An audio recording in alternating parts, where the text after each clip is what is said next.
The supermarkets know exactly what we think.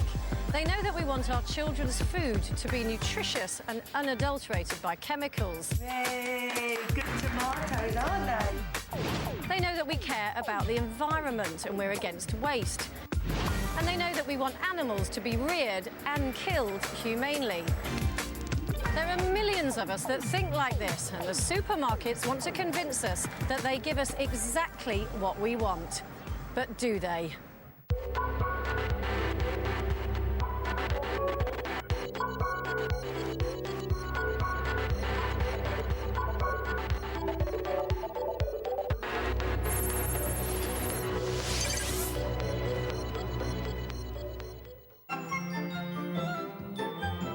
50 years ago, we bought all our food from specialist high street shops. We knew our shopkeepers, and they knew us, even if the greengrocer still passed off the occasional rotten apple. Even our milk and bread was delivered daily by the local dairy. But back in the 1950s, shopping started to change. The supermarket and the self-service centre have come to stay. Already, there are over 4,000 in Britain. It was the start of a retailing revolution. Today, the big four, Tesco, Sainsbury's, Asda and Morrisons, dominate UK food production and food retailing. And they persuade us they're giving us what we want by using health-conscious celebrities like Jamie Oliver. The British asparagus season's pretty short, so make the most of it. And Sainsbury's get them into store really quickly, so you don't lose any of that fantastic flavour. Easy. The supermarkets do such amazing monitoring of what customers are thinking or asking. They do tracking surveys, all of them. Go and ask them. They all do tracking surveys. They don't release them, but they'll track what consumers are thinking on 30, 40, 50 different criteria about food. And tracking surveys aren't the only thing they keep under wraps. Despite repeated requests for cooperation, none of the big four would allow us to film inside their stores. Are there things they'd rather we didn't know?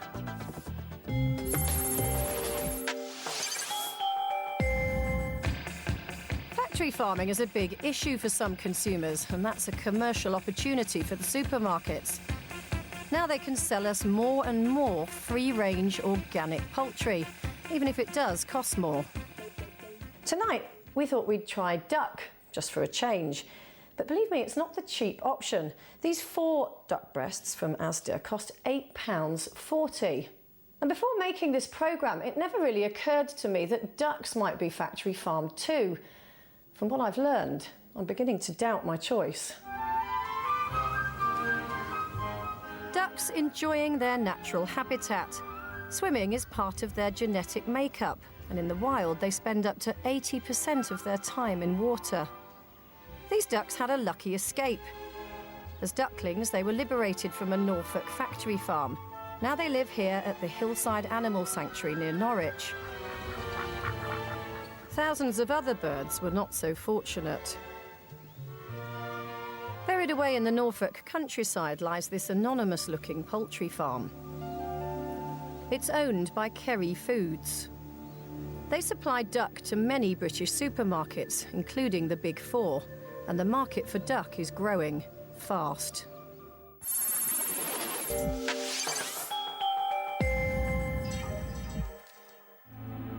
In February 2003, investigators from Hillside Animal Sanctuary secretly shot this footage. This is a Kerry Foods packaging plant. The duck farm is just down the road. Inside the broiler shed, there were dead and suffering ducks. This is the 3rd dead duck.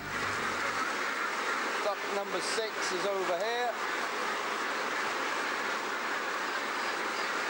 Duck number 7 is over here. There's another duck on its back here. At the time, the farm was accredited by the RSPCA's Freedom Food Scheme. This means it had been assessed to see if it met strict animal welfare standards. One is that livestock should have freedom to express normal behaviour. But here, as in the vast majority of British intensive duck farms, there's no water for swimming. If you're setting standards for the keeping of ducks, then one of the conditions should be that the birds have access to an area of water in which they can swim. All ducks ought to be provided with water in which they can swim. And if you don't do that, then you're not caring for them adequately. Duck number 14, I haven't seen him. The RSPCA's Freedom Food Scheme also says livestock should have freedom from pain, injury and disease. Yet some of these birds are suffering from septicemia, a bacterial stress-related condition. Septicemia can come on over a period of a few days, and clearly some of those birds were in a rather extreme state where they would have been suffering a lot from the disease. Outbreaks of disease are commonplace in intensive poultry farms. Under the government code of practice, the birds should be systematically checked at least twice each day. Those checks really need to be sufficient to pick out the bird which is in a bad way, the bird which needs to be taken out or the bird which needs to be humanely killed. As soon as they discovered that the farm was accredited by the Freedom Food Scheme, Hillside investigators alerted the RSPCA.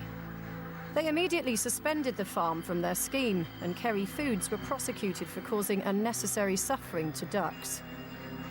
In their defence, Kerry Foods denied the charges in their entirety, maintaining that the birds had been properly checked by an experienced stockman.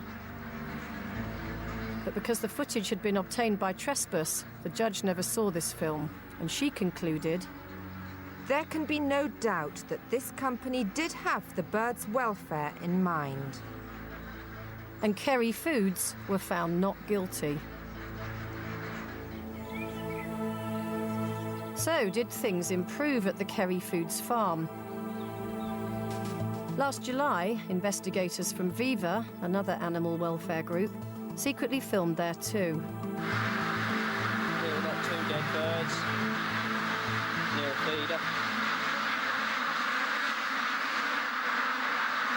Got another duck here, looks like it's trapped. It's been here for a while. This duck doesn't look too well.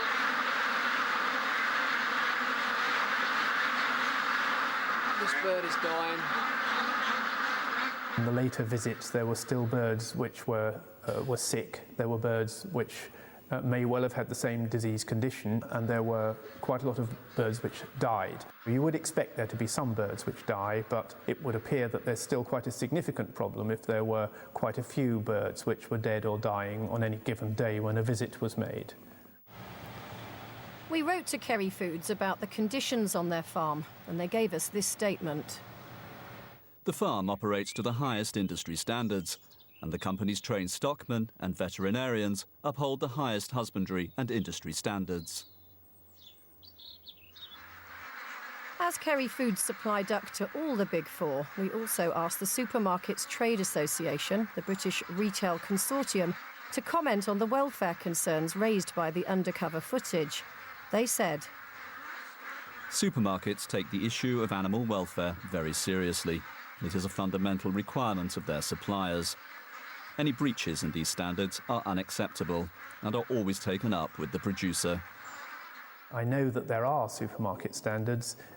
Clearly, these should be enforced in such a way that we, first of all, make sure that the basic conditions are good enough and the needs are met, and secondly, that if there is a disease condition, that it's dealt with in a proper way so that there is a minimal amount of poor welfare in the animals. and in case you're wondering, the RSPCA tells us that there are currently no British duck farms with Freedom Food accreditation.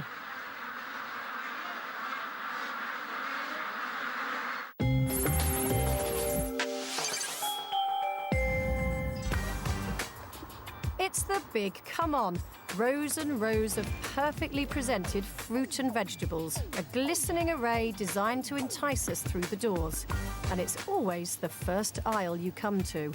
Supermarket buyers have become obsessed with cosmetic standards. You walk into the store and you think, wow, this is lovely, lovely fresh fruits and vegetables. It creates a good impression like flowers do. We're presented with everything absolutely homogeneous, perfect, uniform, so that it looks as though it's emerged from a lab, to be honest. It doesn't look normal. You think, this is a nice place to shop. And it creates the idea that everything under the roof is fresh and wholesome and delicious. But how does our food get to look that good? The answer lies in places like this. It's got to be perfect. It's got to be worth it. Yeah. This is a supermarket packing house. Every day, a ruthless beauty contest roots out the less than perfect, even for your common or garden spud.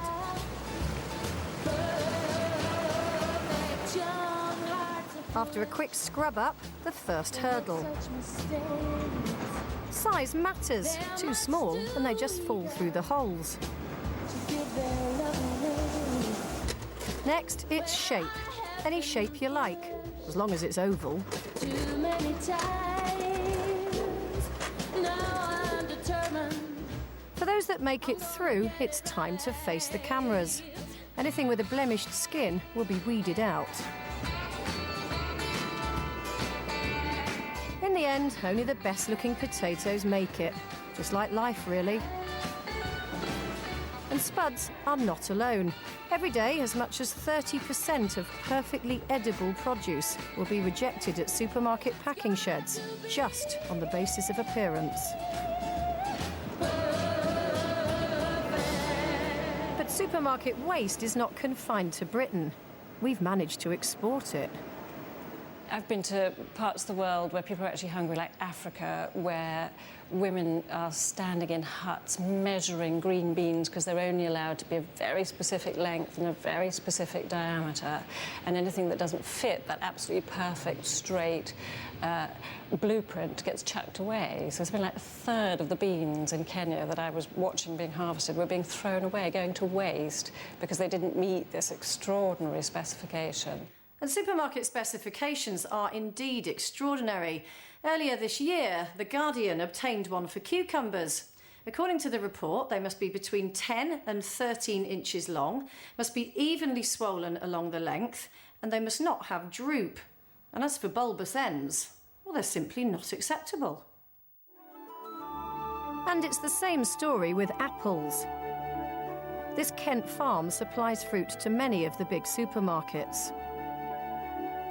Today, the farm's apple sorting machine is grading cooking apples according to the supermarket's specifications. As usual, it's size, shape, colour and general appearance.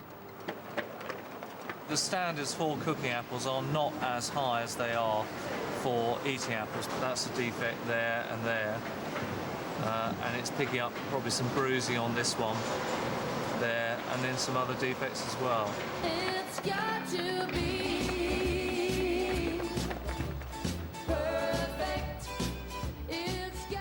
The Griefer machine was developed from Israeli fighter aircraft technology, and even cooking apples get supermodel treatment. Each and every one is photographed by computerized infrared cameras. The magic box behind this computer is taking 72 pictures of every apple, and what's coming up on the screen is all the defects that we've told it to learn. So it is a very, very clever bit of kit. Clive Baxter reckons he loses about 1/3 of his crop because supermarket specifications are so rigid. But the supermarkets insist they do everything possible to reduce waste. What they mean is no waste outside their backyard. The waste is happening elsewhere. When they reject a field of cauliflowers for having a bit of cosmetic damage to it, or not being the right size, or reject apples for not being the right size, or the look, or a bit of blemish, what does the farmer do with that? Eat it? They can't, they're fields. Throw it away? That's what happens. So there's hidden waste. But is this hidden waste the consumer's fault? The supermarkets say they have to reject produce because we refuse to buy anything that's less than perfect. I don't think consumers are driving this one bit. I don't think we've ever said, no, we must all have identical fruit. I don't think women go home at night in tears and say, my oranges are not identical. The supermarkets can be sometimes falsely criticised for having created this cosmetically pretty-looking food as though somehow consumers didn't demand that. Supermarkets, for example, did listen to consumers saying they didn't want earwigs coming out of cauliflowers, apples that had cracks in them. The problem is the hurdle has been set so high, inappropriately high, and it's now in a vicious circle of repeating itself. So how do farmers achieve the exacting standards demanded by their supermarket customers? The answer is pesticides. If you want pears that have got absolutely no blemishes on the skin, the farmer is going to have to use certain types of chemicals at certain points in the year to make sure that happens. And the legacy of that is obviously that we end up with residues in our food. I've talked to farmers who say if I've got one aphid on my lettuce, my whole crate will be rejected. So, of course, I double the amount of spray I use to make sure there's absolutely no life left on it. The supermarkets know that consumers worry about pesticide residues and claim they go to great lengths to encourage suppliers to minimise pesticides use. Supermarkets love to get good PR out of trumpeting how they're reducing pesticides. But at one level they're saying, no, we're telling our growers to reduce pesticides.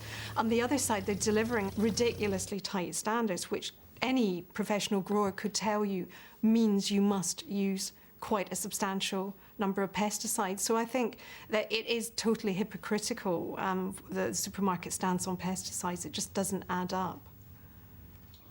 Government checks show that 30% of supermarket fresh fruit and vegetables do contain some pesticide residues. These are within the legal limits, but we've discovered something of potential concern to parents of babies and toddlers.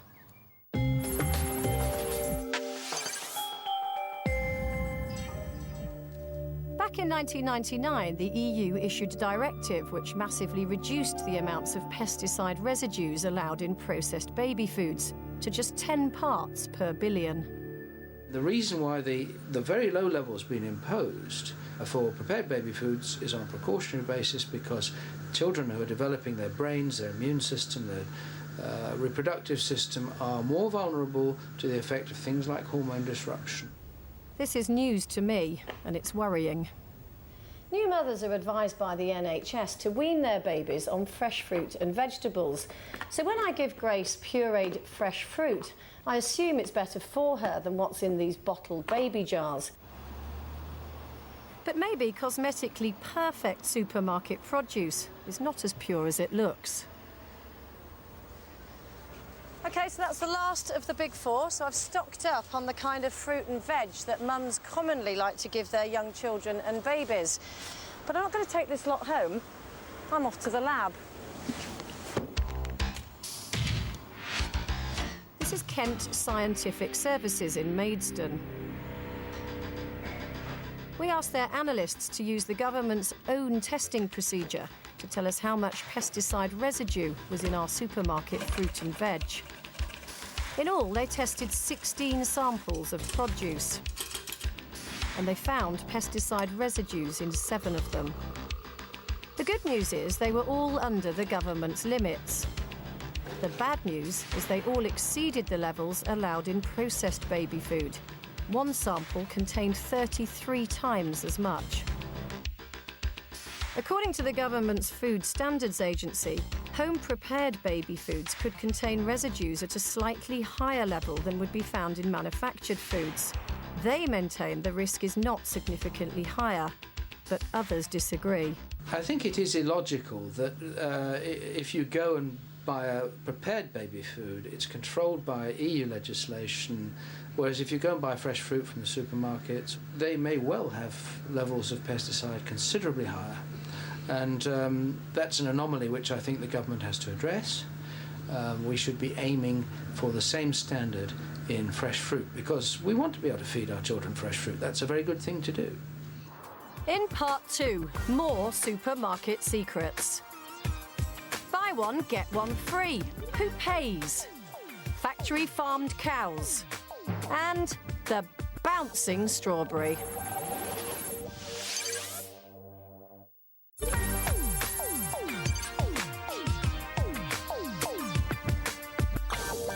In recent years, as concern about pesticide residues has grown, supermarkets have been quick to jump on the organic bandwagon. It's much harder to get things looking that kind of beauty pageant perfect that the supermarkets expect if you don't use pesticides. And the irony is that although supermarkets now stock quite a lot of fruit and vegetables that is organic, they really apply the same cosmetic standards. It has to look as perfect as the conventional stuff. South Wales farmer Bruce Carlyle grows organic potatoes for supermarkets. These won't be harvested until the autumn. But this lot, 15% of last year's crop, has been left to rot. They didn't meet the supermarket specification, so Bruce didn't even bother to send them to the packing plant.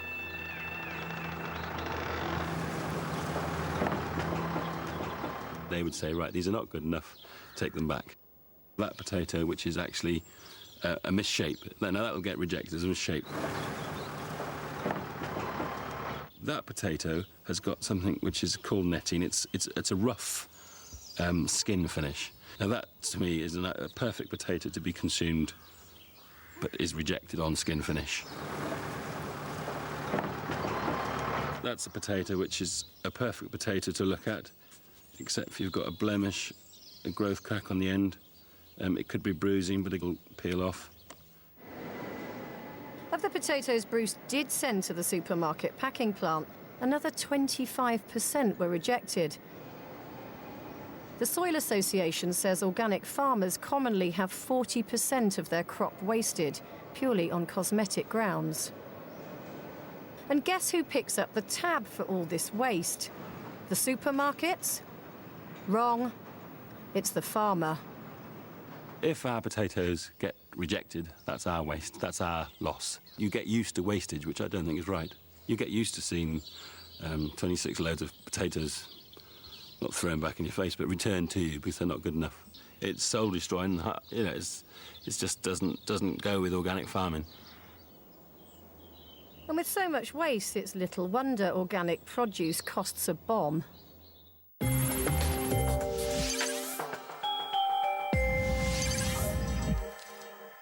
If the supermarket standards weren't so tight and so cosmetically correct, we would be producing produce at a much lower cost to the consumer and much less wastage.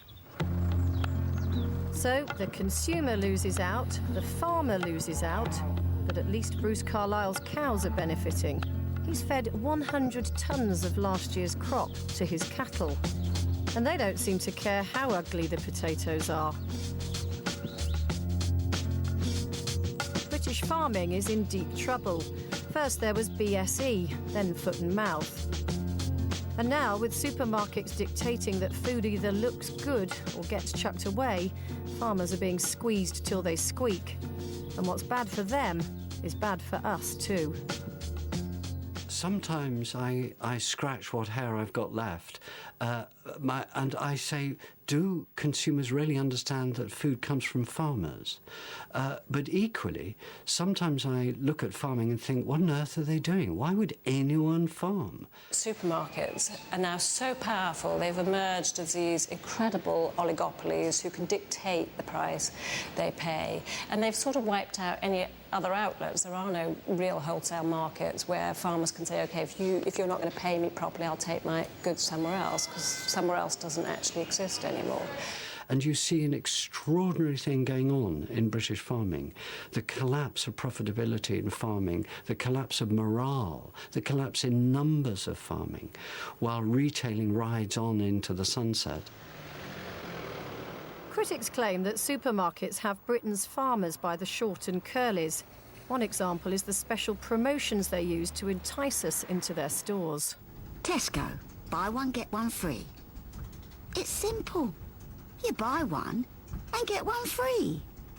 Everyone likes something for nothing, and this commercial appeals to the consumer's mercenary side. Tesco, every little helps. But it certainly doesn't help Clive Baxter. We suffer quite a bit when they do their promotions or when we're asked to do promotions with them, particularly the buy one get one frees. That hurts us very hard. Now, how does that hurt you? Because if I go in, I'm a big fan of buy one get one free. I always see things like that and buy it, but I always think that the supermarket's taking the hit for that. So that's not the case. No, that's definitely not the case. Last year, because we were doing so much of the raspberries at half price or bog off, that cost me as a business, that cost me £50,000. And it is extremely difficult to run a business like that. And we just go from periods of euphoria to periods of despair. It's not all negative. Clive says supermarkets have helped him become more efficient and produce better quality fruit. But he's totally dependent on them.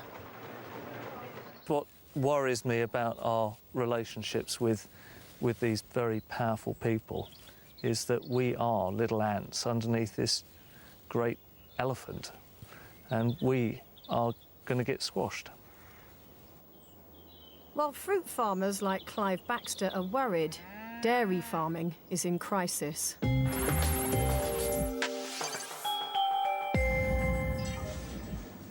Milk, one of the healthiest of all drinks. In supermarket jargon, it's a known value item. If the price is low, shoppers flock into the store.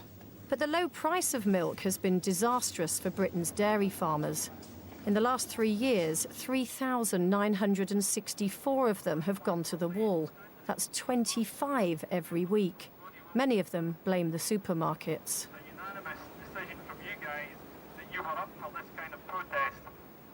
Perhaps the most obscene element of all is the supermarkets are prepared to charge as much as or twice as much for a bottle of fizzy water as they are for a bottle of milk. And we, the consumers, buy it. And it's not just farmers who suffer. John Webster is Professor of Animal Husbandry at Bristol University, and he's worried. Modern dairy farming is becoming an intensive industry, and an increasing number of cows now spend most of their lives indoors. It's called zero grazing. This footage was shot by Compassion in World Farming at 2 intensive dairy farms in England. Instead of grass, the cows stand on concrete. And instead of grazing in meadows, they are fed mown grass indoors. They don't have the satisfaction of grazing. They don't have the comfort of being at grass, of lying out in the sunshine or under the tree if it's shady. There's precious little joy in life left for the modern dairy cow. These are having quite a good time. To produce maximum milk yields, modern dairy cows are pushed to their physiological limits through a combination of selective breeding and high-energy feeds.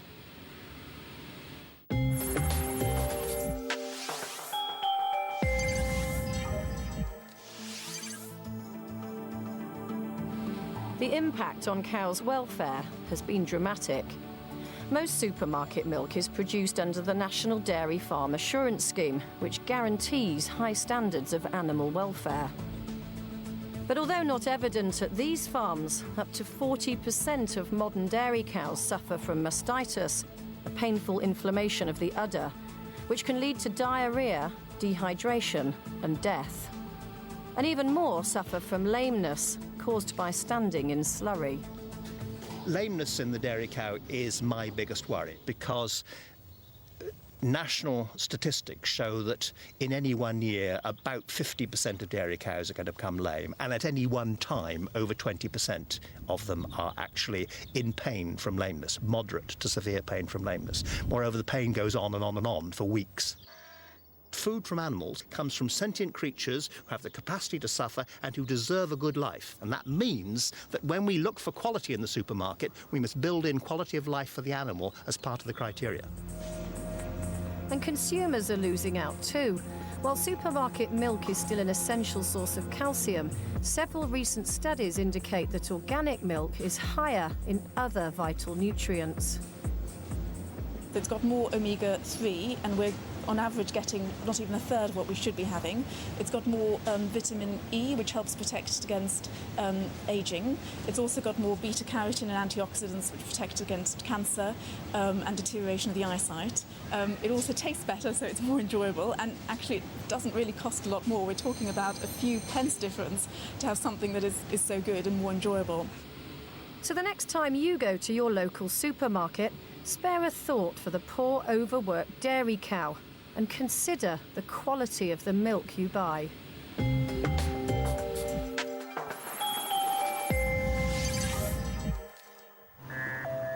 The supermarkets say they have increased the range and diversity of our food, and that's undoubtedly true. You can eat Mexican, Chinese, you can have guacamole, you can have tortillas, whatever you want. British supermarkets give you it, and we mistake that with appreciating good food at a fundamental level. We don't. They've turned themselves into cathedrals of choice. You walk past hundreds of metres of products, all demanding, calling for your attention, saying, buy me, eat me, consume me. Today, supermarkets stock all sorts of exotic fruit and vegetables. Figs, mangoes, aubergines, virtually unavailable 30 years ago.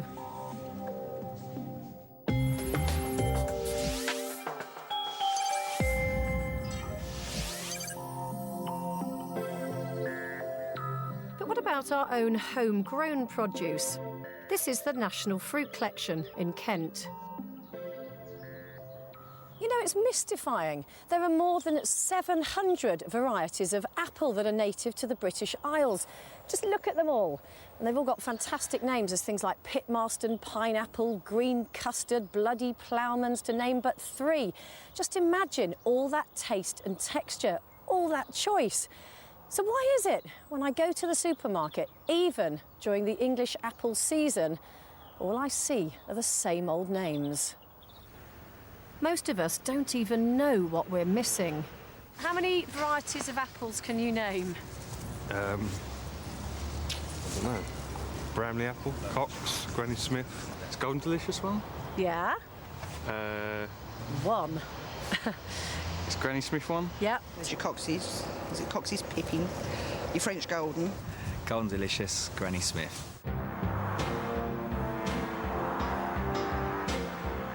So why is our choice so limited? This huge depot is one of Sainsbury's regional distribution centres. All the big supermarkets have them, strategically placed around the country. The supermarkets claim to be introducing more local produce, but every day fleets of lorries pound the motorways, delivering millions of tonnes of food to the stores. They've got into this mess over 30 years, this huge, complex distribution system where you can buy food at your local supermarket, and it maybe originally was grown by a farmer 20 miles away, but it's trunked up and down motorways before it comes back to you. This is crazy ecological economics, but it happens. The environmental and social cost of all these food miles is huge, £9 billion a year. It's been estimated that a typical Sunday lunch travels 26,234 miles. Some journeys simply beggar belief. One Scottish farmer told us that his entire crop of sprouts was taken from the field to a depot, then to an airport where it was flown to Poland to be trimmed and packed, then flown back to the UK and sent to various regional distribution centres. Some of them even ended up at the local supermarket just yards down the road from his farm. And it's the ability to withstand all this travelling and arrive in the supermarket looking perfect that determines what's available. because some varieties simply get travel sick.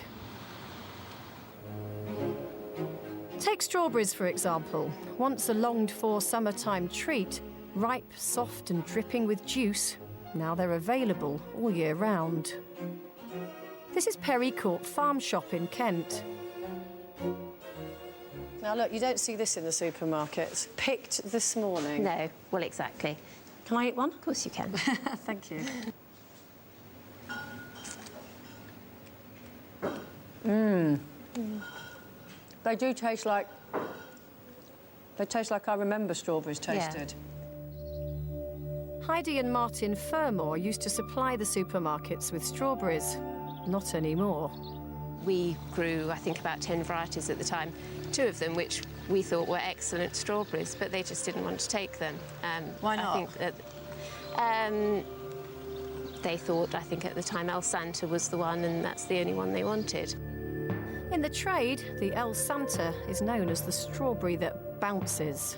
So we have a Duff variety that has been picked immature. And this is why you have these big, crunchy red strawberries that last for quite a long time, surprisingly long time, but just have no flavour. And it's become ubiquitous in British supermarkets. El Santa. El Santa.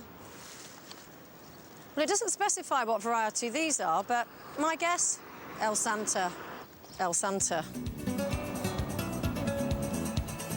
So why is it that we British have such bland, tasteless food, but in Europe it's so scrumptious? I've come to Madrid to find out from someone who really knows. The man who used to run Safeway is now over here in Spain in charge of one of the country's biggest supermarkets. Carlos Criado Perez says we get the food we deserve.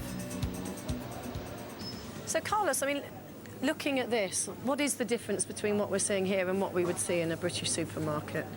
Well, I would say that the first thing that is a big difference is that you're seeing fruits and vegetables by the season. So you're not seeing the same product all through the year. In the UK, you would see a set standard all through the year. The bananas would be there the whole year, the grapes would be there the whole year. You're seeing also, they are not all sitting on the shelves like the soldiers looking all alike. They are much more varied in shape. They're natural? They're natural, yes. They have more natural. Carlos told me that in Spain, supermarket shoppers just won't buy grapes when they're out of season. And the varieties they just won't buy, the Spanish export to us. It tastes different. The good number of the seedless grapes that you buy and you sell in the UK are made in and planted here. But the Spanish market just simply doesn't take it because it goes for taste. It seems British taste buds pay for year-round fruit and veg. I'm absolutely convinced that there is a trade-off between getting everything looking the same, getting your product in a way that you can transport it very efficiently, making it very attractive and very perfect for the looks of the consumer and the taste. There's no doubt in my mind about that. The trade-off Carlos was talking about became totally clear when I spotted a basket of weird-looking green tomatoes. Now, this chap here, this is hilarious because he might win a prize in an unusual vegetable competition. Yeah. There's no way he would be on a shelf in a British supermarket. Not that I've seen, anyway. Well, I would believe you, but it is the best tasty one and it carries a premium here. And it tastes completely different. Mmm. Oh, yeah. Yeah. This is more in keeping with the ones we're used to, the sort of big, juicy red one. Yeah, this is what Spain exports to the UK. Mm. That one's much better, the little misshapen chappy. Yeah, yeah. Unlike the British, the Spanish still buy most of their fresh produce from markets. So what would Madrid shoppers think of our perfect-looking UK supermarket fruit?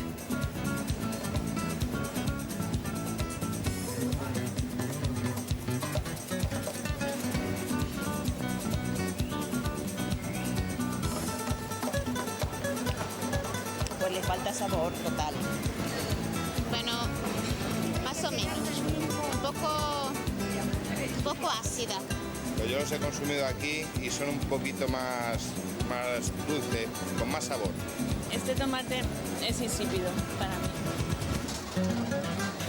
No me gusta. No son dulces. Muy buena presencia, pero no saben a nada.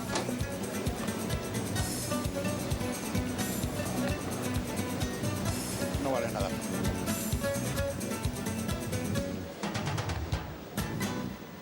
So I'm beginning to understand the difference between supermarkets across Europe and those back home in the UK. People here shop differently. They like to touch their food, they like to smell it, and they certainly like it to have taste. Plus, they know what's in season. Back home, we don't seem to know or care about any of that. So what happens is that our supermarkets are able to sell us what suits them, what suits their system. It seems that all they need to do to get us to buy things is to just make sure that it looks perfect. Next, more supermarket secrets. What's in your kids' packed lunch? And the myth of cheap supermarket produce.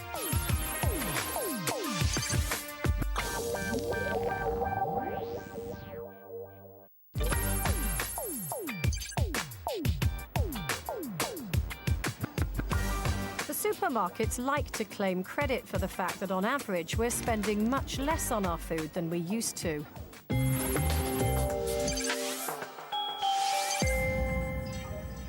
That's to do with all of us, the whole society getting more affluent. It's not true for the people on the lowest incomes. They still spend just as much on food. And I think this is a great myth. Supermarkets haven't given us cheap quality food. They've given us some foods at a loss, which are fantastically cheap, but it's very expensive to eat well now. Supermarkets might keep the price of known value items like white bread and milk artificially low, but what about fresh produce? Well, I'm off to my not-so-local greengrocers now, hence the car. When I was a kid, my mum had quite a range of local shops to choose from, but for most of us, that's very much a thing of the past. And it's a popular perception that if you buy your fruit and veg in the supermarket, it's going to be a lot cheaper than if you do manage to find a local provider. So I thought I'd put that to the test.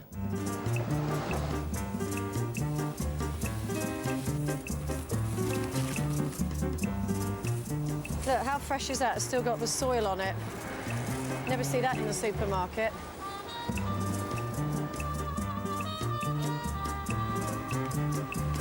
Strawberries.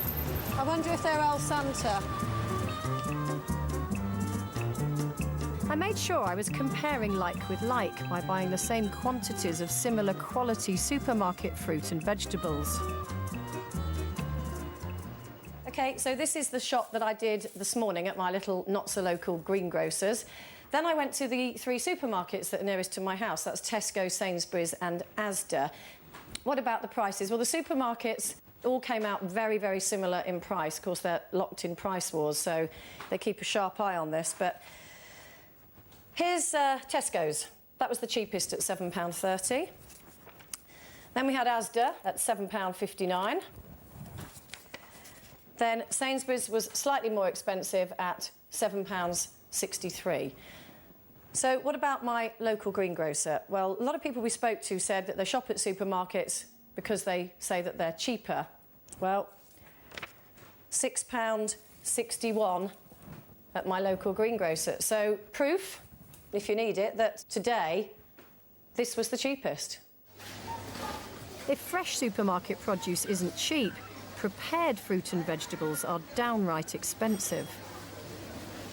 The things the supermarket love is added value, which is where you take something that's really essentially a very simple product for which you can't charge very much and do something to it in order to be able to charge much more. So the classic example is the bag of salad. Salad.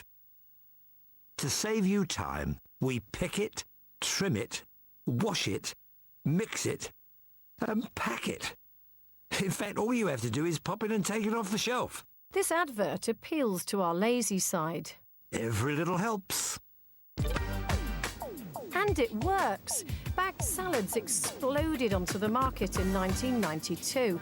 Now over 60% of us buy them regularly. And boy, have they been a nice little earner for the supermarkets.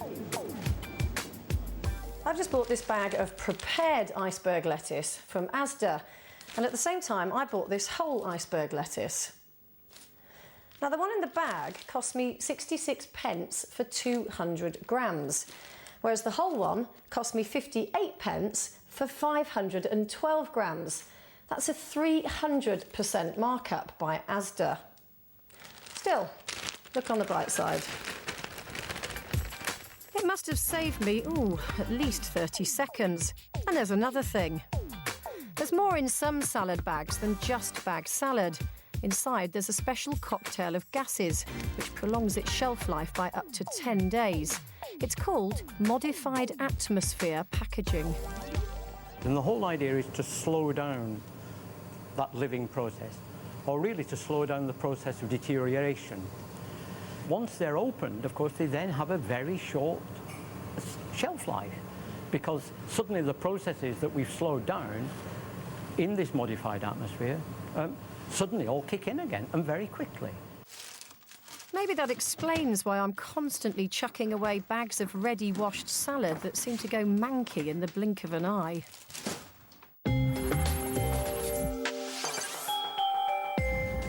All over Britain, we parents worry about what we're feeding our kids. Experts tell us they're getting fatter and fatter, and more children are being diagnosed with diet-related illnesses like type 2 diabetes. Ever since Jamie Oliver told us about some of the rubbish that can be found in school dinners, parents up and down the country have been preparing packed lunches for their children. They want them to have simple, nutritious food. But take a look at this lot. Let's start with this drink. It's from the Sainsbury's Blue Parrot Cafe range, and it says on the packaging that it's a range of healthier foods for kids that's been developed with nutritionists. But healthier than what? This orange juice drink, in fact, doesn't have that much orange juice in it, only about 10%, and it has more sugar than a can of Coke. But surely fresh fruit and veg must be really good for children, like this chopped melon, for example, ideal for lunchboxes. Trouble is, recent research by Which? Magazine has shown that pre-prepared packaged melon like this can lose up to 58% of its vitamin C content. What's more, the supermarkets are making a fortune out of the packed lunch market. You pay through the nose for handy packs like these carrots, which can cost up to 3 times more than if you bought fresh carrots and prepared them yourself. And even those handy little cheeses like this Sainsbury's Red Leicester can end up costing nearly twice as much as cutting and wrapping the cheese yourself. So there you have it. Supermarkets like to give us added value, but who really gains? They say they make our lives easier, but is convenience really worth the cost to our animals, our farmers, our environment, and most of all, our food? They're not about being great grocers or supplying us with good food or supporting British agriculture or being nice to turkeys or helping working mothers find good food for their children. That's not really what they're about. What they're about is making money, and they do that ruthlessly and very effectively. 40 years ago, shopping was a time-consuming business, but shoppers knew what to look for and what it was worth. Today, the supermarkets want us to think that they do all of that for us, on our behalf. Personally, I think it's high time we relearnt some of those old shopping skills. Gillian McKeith has loads of advice on the grub you chew. You are what you eat, Wednesday at 8:30. Next up, the people with extreme obsessive-compulsive disorders. Will treating them together in the same house cure them of their obsessions?